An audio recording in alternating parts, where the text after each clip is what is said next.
On y va. Bonjour Monsieur le maire. Nous sommes en direct du Facebook Live pour lancer cette 5e édition de Dialoguer en direct avec votre maire. Nous rappelons aux internautes qu'ils peuvent dès maintenant se connecter à la page Le Mans une marque pour vous poser leurs questions. Et comme les éditions précédentes, nous allons commencer ce Facebook Live par répondre à des questions qui n'ont pas pu vous être posées lors de la dernière édition, c'est-à-dire le 3 mars dernier. Alors nous allons commencer avec 3 questions de Clémentine Decoq. Bonjour Monsieur le maire. Bonjour Clémentine. Que pensez-vous des menaces récurrentes de Cambadélis sur les investitures En Marche? C'est-à-dire, enfin, qu'est-ce que je peux en penser? Ça me laisse un peu indifférent. Je trouve que les menaces, c'est jamais une bonne idée. Il faut respecter les convictions des uns et des autres. À un moment ou à un autre, il faudra se rassembler.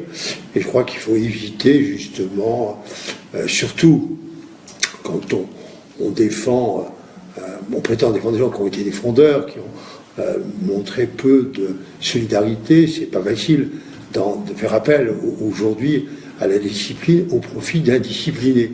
Donc je crois qu'il ne faut pas qu'il oublie cela, et en même temps, le moment venu, il faudra effectivement que tout le monde se rassemble, et moins il y aura eu de formules qui pourraient être blessantes, ou de choses qui soient...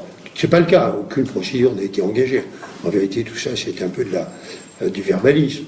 Bon voilà, donc ça me laisse un peu indifférent, mais ça m'incite plutôt à passer un message vers Cambadélis sur le thème: le mieux serait de ne pas trop parler dans les jours qui viennent, d'attendre le résultat du premier tour, afin que le rassemblement se fasse tout à fait au second tour.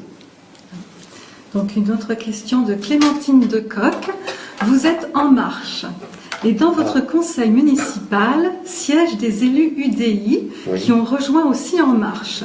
Ne serait-il pas cool de les intégrer à votre majorité après la présidentielle? Alors, d'abord, c'est à eux d'en décider. Je veux dire qu'on peut parfois faire la distinction entre les choix qui sont faits au niveau d'une élection présidentielle et le respect des sensibilités des uns et des autres sur un territoire. Bon, honnêtement, il nous arrive sur 98% des délibérations que je présente sont votées par tout le monde.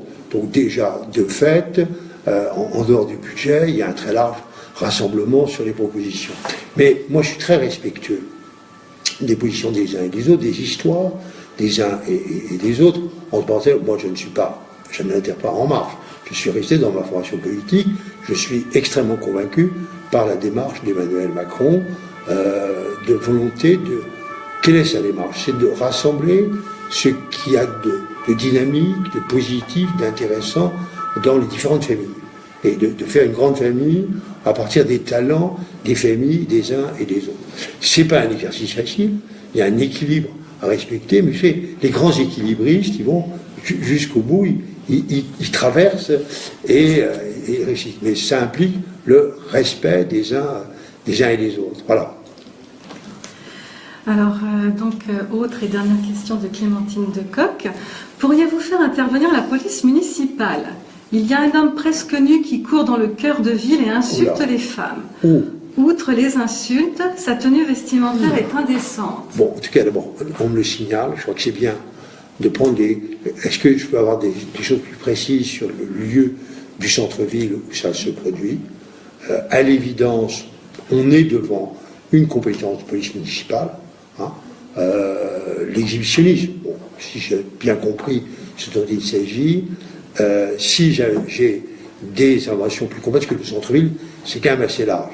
Si je pouvais avoir, même par mail, des précisions plus grandes sur le secteur géographique qu'il utilise, le spectacle, moi je mobiliserais bien sûr la police municipale. On alerterait aussi la police nationale, il y a un aspect délit, mais c'est clair que je considère que là, on est parfaitement compétent pour intervenir. Donc, alors, une question de Christophe Leloup. Bonjour Monsieur le maire, je voulais savoir où était le projet Bénère-Leclerc et Ikea. Mais il est toujours en cours. Là, il y a bien sûr des recours, des contentieux.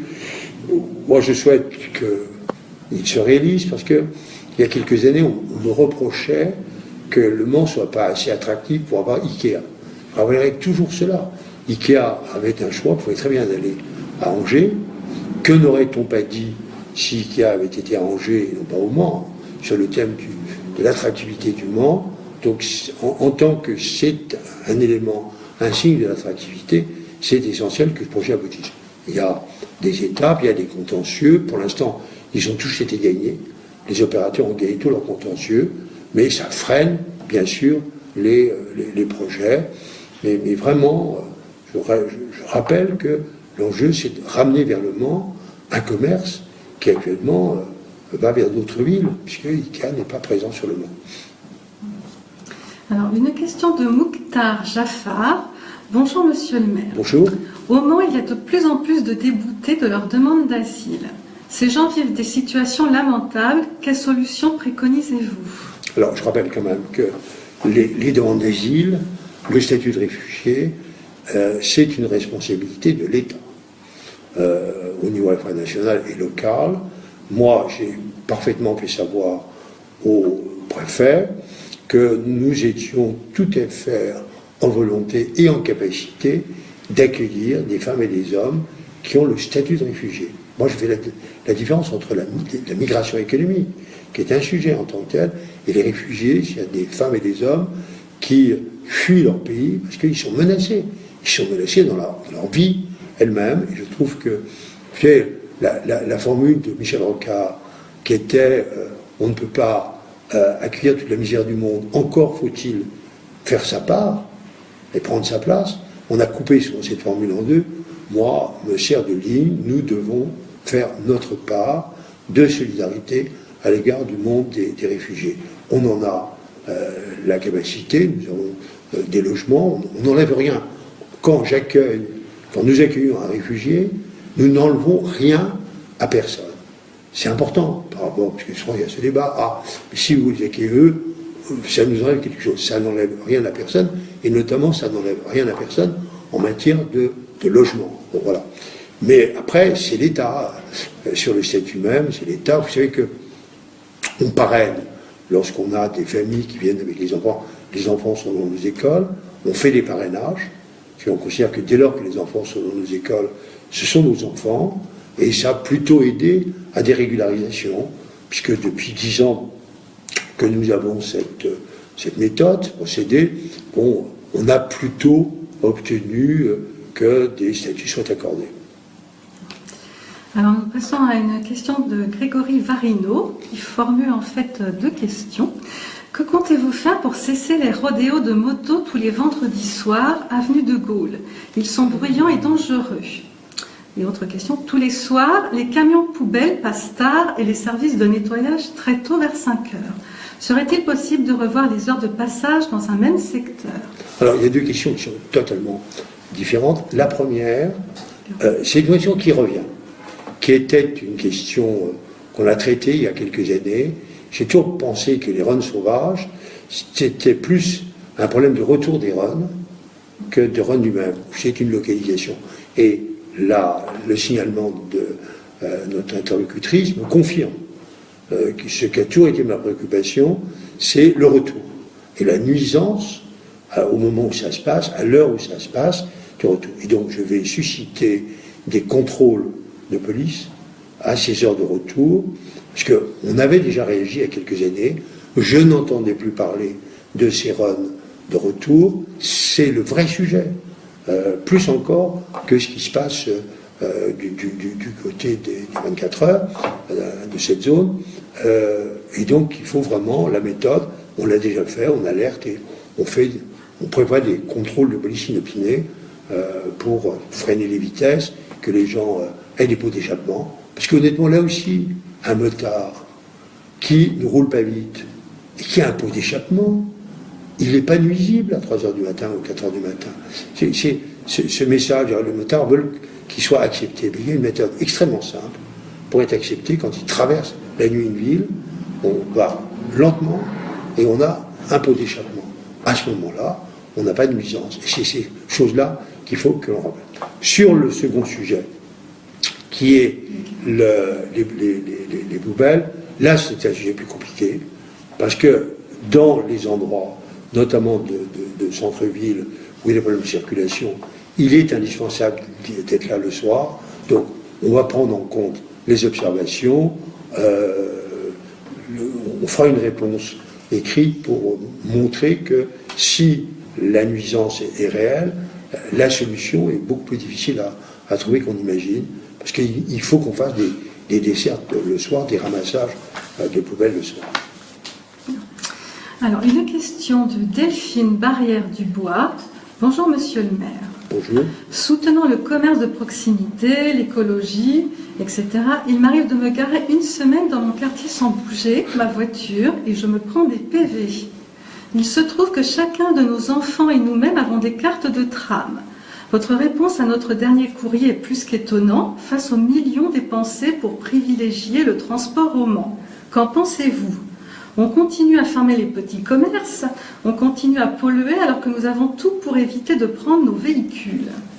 Bon, il est vrai qu'il y a un arrêté de police qui est très ancien, qui limite à 48 heures, c'est même pas moi qui l'ai pris, mais j'ai validé ces arrêtés, qui limitait, je crois, à 48 heures la présence d'un véhicule.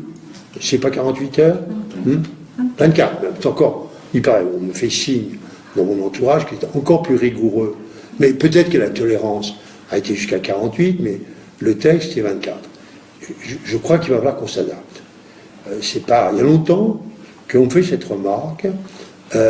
Il faut une limite quand même, parce qu'il y a aussi des stationnements permanents qui peuvent être assez gênants, ventouses, mais entre les 24 heures aujourd'hui et la durée classique, qu'on regarde, est-ce que 8 jours, peut-être pour quelqu'un qui peut quand même changer son véhicule de place au moins une fois tous les 8 jours, parce qu'il utilise les transports en commun, qui va utiliser son véhicule peut-être le week-end un petit peu.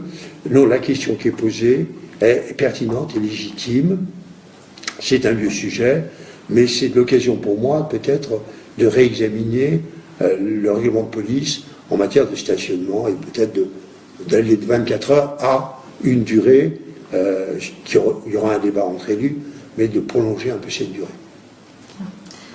Nous passons à une question de Fred Caron. Bonjour. Bonjour. Merci de laisser cette possibilité de laisser les questions hors créneau Facebook Live, car ce n'est pas toujours possible. J'ai une question. Beaucoup de candidats à la présidentielle, dont Macron, envisagent la suppression du nombre de fonctionnaires. Trouvez-vous cette idée légitime ? Ça dépend des fonctionnaires qui sont en cause. Moi, je vois, quand je suis à Paris, dans les bureaux, beaucoup de fonctionnaires qui sont affectés à la production de circulaires, à la production de procédures, à la production de normes ou à du contrôle.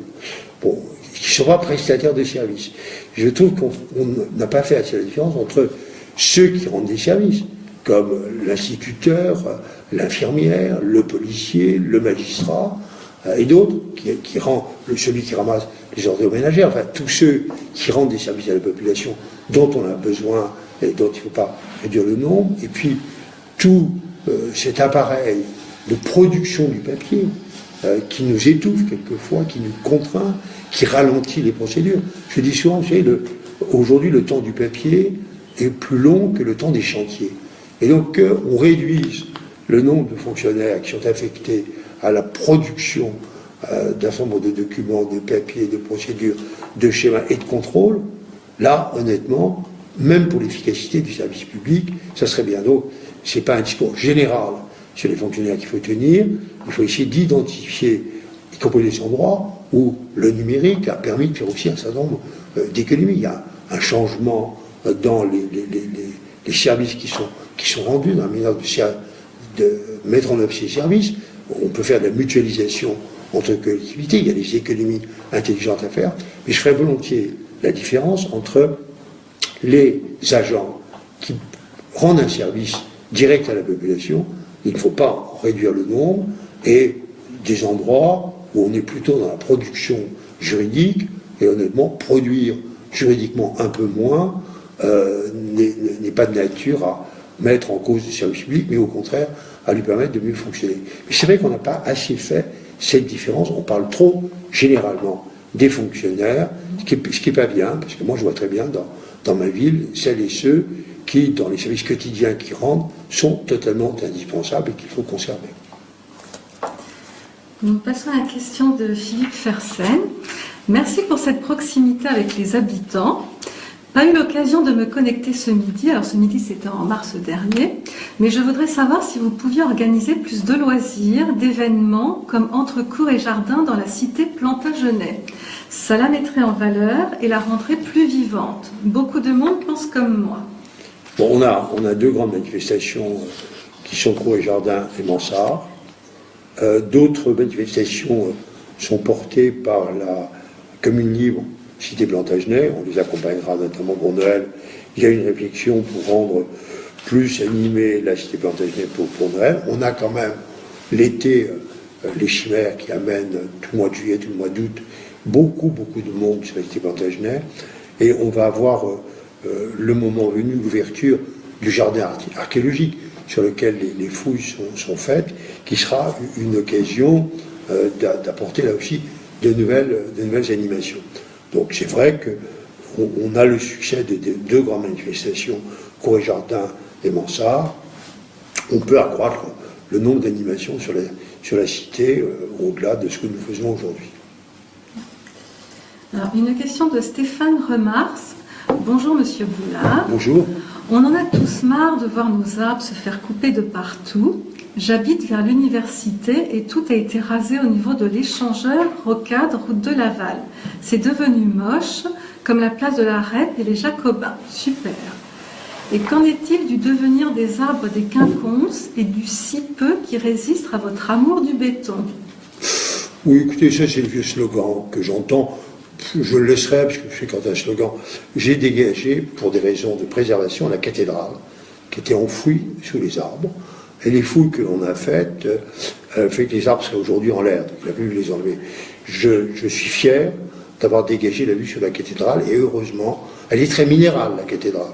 Mais heureusement, beaucoup de gens me disent, Monsieur le maire, on voit beaucoup mieux la cathédrale qu'avant. Je suis fier également, je n'entendais pas tous ceux qui, on porte des accusations, protester contre la marée de voitures qui étaient sur les Jacobins. Or, bien sûr, on ne voyait pas les pavés, puisqu'on voyait que des voitures.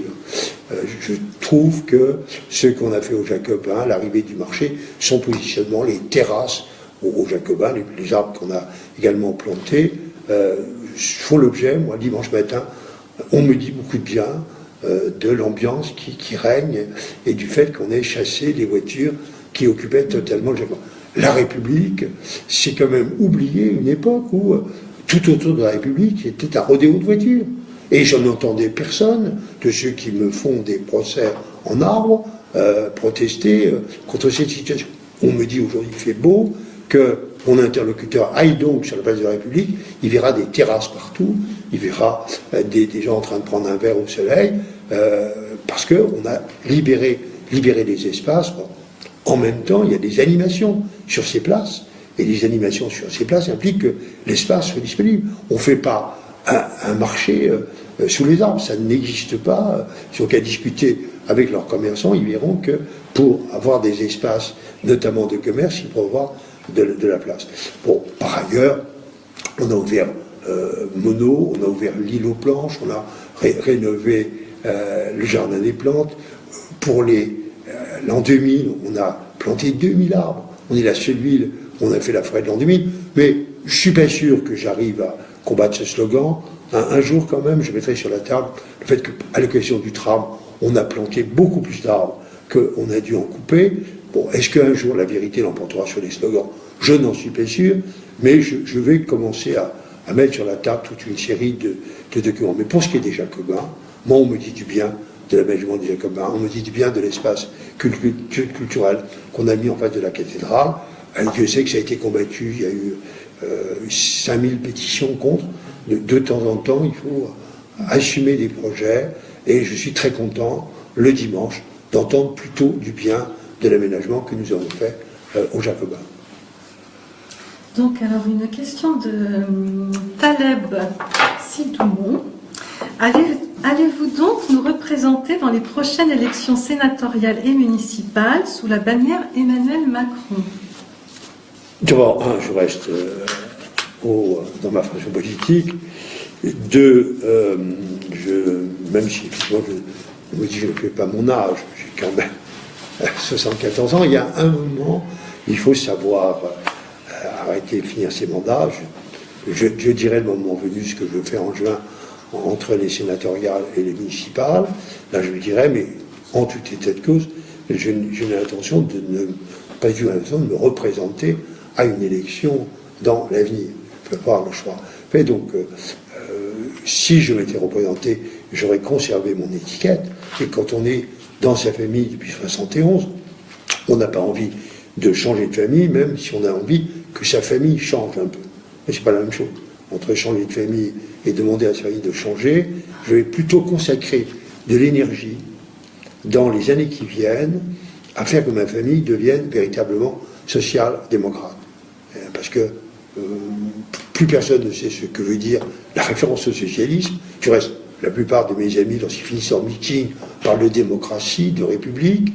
En même temps, la social-démocratie, c'est-à-dire la conjugaison entre le marché pour produire des richesses et la solidarité pour corriger les inégalités d'une économie de marché, me paraît une pensée, une démarche qui reste tout à fait pertinente au XXIe siècle. Donc, je vais consacrer de l'énergie dans les années qui me restent à être engagé politiquement, à essayer de convaincre autour de moi des élus de passer de parti socialiste à parti social-démocrate, comme l'ont fait du reste toute une série de grandes formations en Europe. Voilà, donc, je n'ai pas d'échéance électorale devant moi. J'ai par contre, c'est assez récent, une envie de m'engager, parce que la seule manière de sauver ma famille, c'est de l'aider à se transformer, c'est de l'aider à s'adapter au XXIe siècle. On vient de recevoir une intervention de Clémentine Decoq qui répond en fait à la question tout à l'heure concernant l'exhibitionniste dans le cœur de ville. Elle indique je devais photographier cet exhibitionniste, mais quand j'étais sur le point de le prendre, il m'a à nouveau insulté. Je vous promets de vous envoyer la photo de cet homme vulgaire et agressif. Merci pour votre réponse, monsieur le maire. J'espère vraiment que vous resterez maire au moins jusqu'en 2020, car vous me rassurez. Mais alors surtout, c'est pas tellement une photo que je demande, parce que c'est pas sans danger une photo, mais le lieu où elle a vu ce personnage. Là, elle me dit, il m'a insulté, donc il y a eu une rencontre. Moi, je souhaite vraiment qu'on me donne très vite, parce que ces personnages-là sont toujours dans les mêmes endroits. Et si on me donne quelques éléments sur le périmètre, on va essayer de veiller.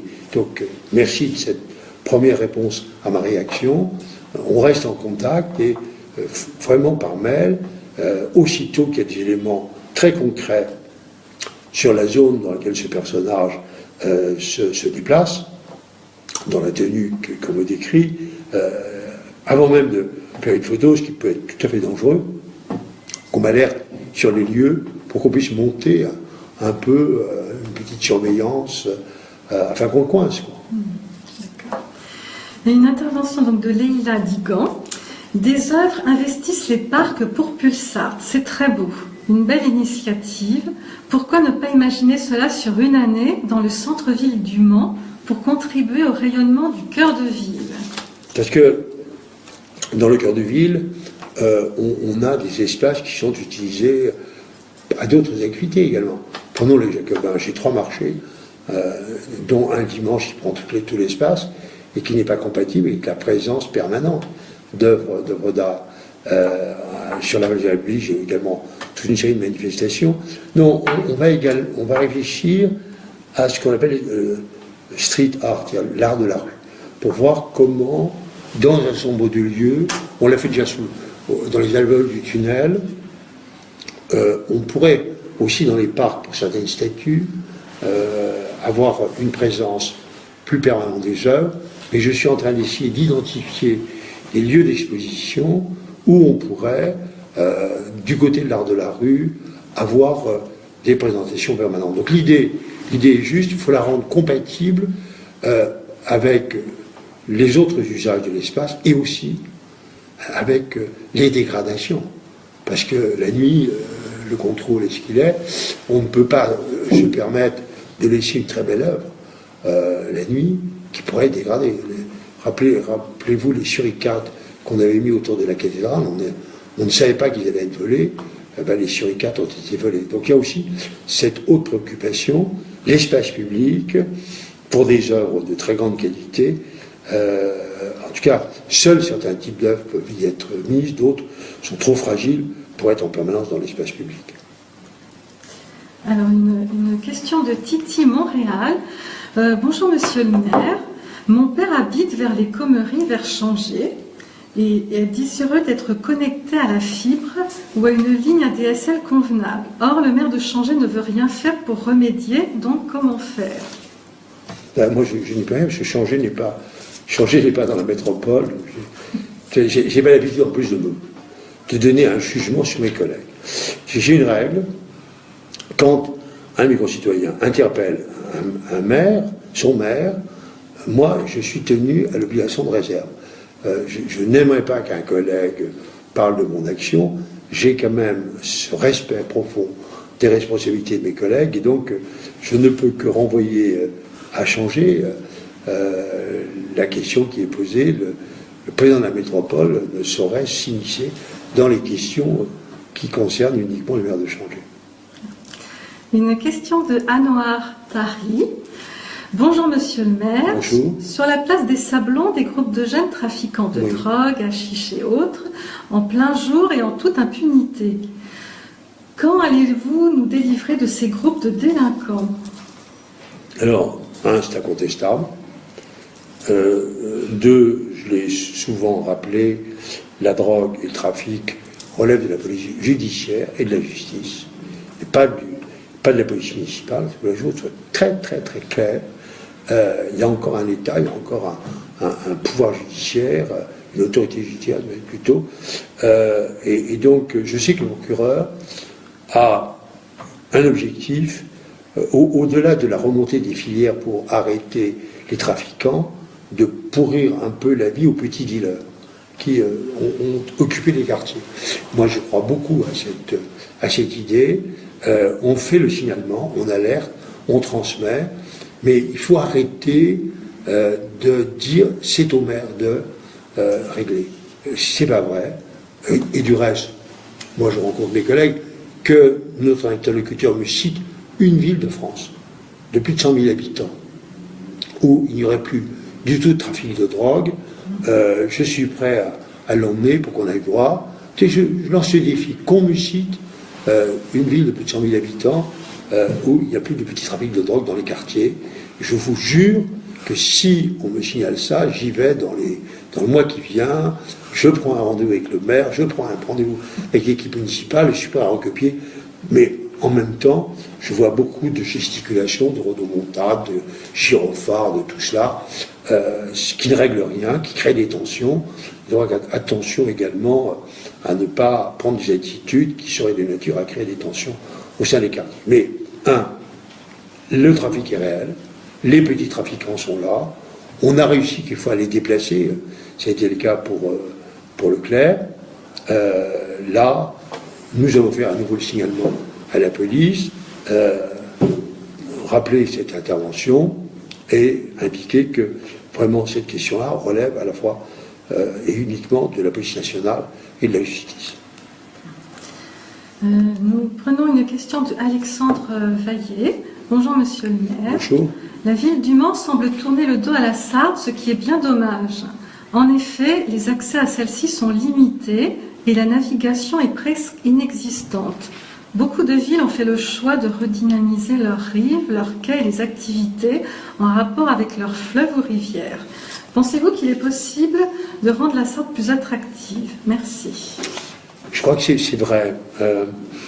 On est, ce qu'on a un peu oublié, on est le dernier port en amont du système fluvial, et à partir du moment où on peut rejoindre la mer. C'est peu connu, mais c'est le dernier endroit, plus en amont, pour rejoindre la mer. Alors, on n'a pas été beaucoup tourné vers la Sarthe et l'Huisne, c'est une réalité. On s'est tourné beaucoup plus sur la cité Plantagenet, sur la muraille romaine. On regarde, quand on est sur les quais, on regarde plutôt la muraille qu'on regarde la Sarthe, soyons clairs. Quand je vois les touristes, ils sont plutôt en train de photographier la muraille romaine qui borde la Sarthe que la Sarthe elle-même. Alors, n'empêche que vous avez raison, il faut qu'on développe un peu les activités. Il y a des pontons supplémentaires touristiques qui vont être mis parce qu'on a une demande au niveau de l'hivernage de bateaux supplémentaires. On a commencé à faire la fête du port une fois par an en liaison avec l'île aux Planches. On a amené Villebure, du reste, comme figure de proue de ce développement. Mais on est au début, il y a la guinguette. En même temps, la guinguette, l'été, qui est une réussite, elle n'est pas sans poser des problèmes de voisinage. Donc, à chaque fois qu'on fait quelque chose, il y a une animation. Bon, on a également fait un certain nombre d'épreuves de canoë avec les associations de ce côté-là. Bon, mais incontestablement, même si on a commencé, il y a plus à faire pour valoriser la Sarthe. Je vais essayer de voir comment, à Noël, on introduit plus fortement la lumière autour des ponts, comment on fait quelques animations lumière du côté de l'île aux Planches pour Noël, que la Sarthe ne soit pas un élément, une sorte de trou noir en période de Noël, que ce soit également quelque chose d'illuminé.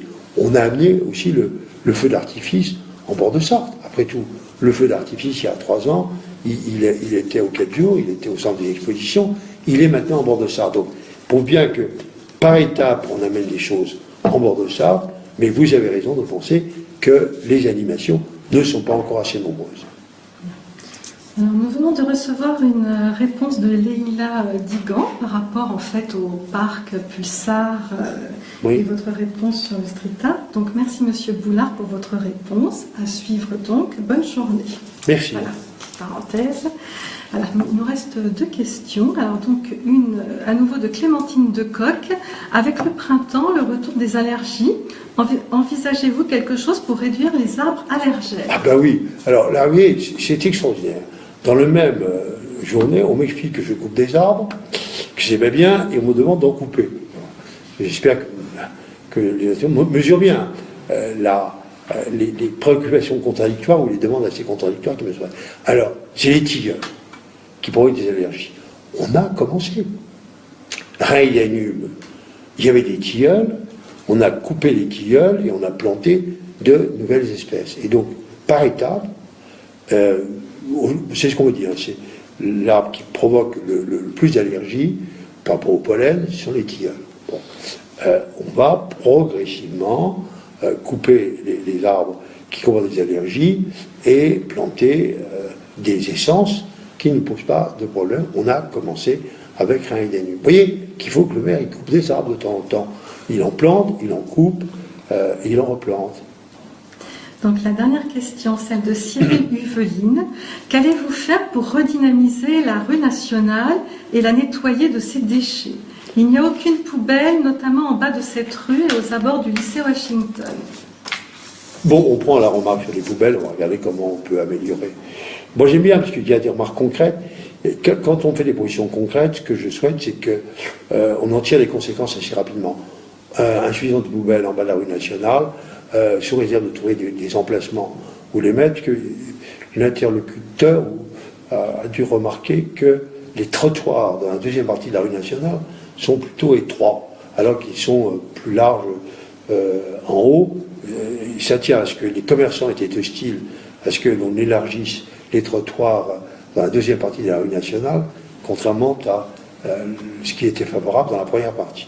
Premièrement, donc ça on prend. Deuxièmement, la rue nationale était il y a 40 ans la rue commerçante principale. Incontestablement, le commerce s'est déplacé plutôt vers le centre Étoile-Jacobin et les rues qui sont autour, rue des Minimes et le haut de la rue nationale qui vit encore assez bien. Donc le besoin de revitaliser cette rue est réel. On vient de lancer une étude sur les conditions de redynamisation du commerce et pour voir jusqu'à quel point la ville peut y compris se porter éventuellement acquéreur de certains espaces pour les mettre aux normes et les relouer dans des conditions attractives afin de faciliter l'arrivée de commerces nouveaux. Merci, monsieur le maire. Voilà. Donc nous concluons cette édition de Dialoguer en direct et nous invitons les internautes qui n'auraient pas pu vous poser des questions pendant ce Facebook Live à les poser quand même sur le Mont et Marc et nous y répondrons lors de la prochaine édition. Dont la date est fixée ou pas? Oui, le mercredi 10 mai à 18h30. Ah, on peut en soirée. Bon, c'est pas mal, on va tester la soirée. Très bien, merci en tout cas à celles et à ceux qui nous ont interrogés.